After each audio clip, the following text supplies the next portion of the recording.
एकाग्रता प्रस्तुति प्रार्थना करिबा पूर्वरु एक शांत जगारे बसंतु। मन को शांत करंतु एवं निजर मनरे ईश्वरଙ୍କ प्रति उत्सर्ग पाप शिकार जदि आपण कोनोसी भूल एवं पाप करिसंती तेबे ताहा पई क्षमा मागंतु एवं हृदय को परिष्कार करंतु। कृतज्ञता प्रार्थना आपणଙ୍କ जीवनरे ईश्वर देइथिबा समस्त आशीर्वाद पई तांकु धन्यवाद जनांतु। समर्पण प्रार्थना निजर इच्छा को ईश्वरଙ୍କ इच्छा उपरे छाड़ी दियंतु एवं आपणଙ୍କୁ उचित मार्ग देखाई बाकु अनुरोध करंतु।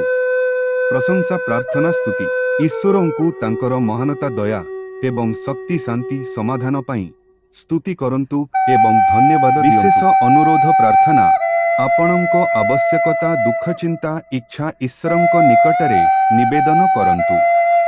उत्तर पाई अपेक्षा ईश्वरଙ୍କ ठारे विश्वास सह प्रार्थना शेष करंतु एवं तांकु धन्यवाद देई पुणी थरे स्तुति करी ईश्वरଙ୍କ उत्तर पाई अपेक्षा करंतु।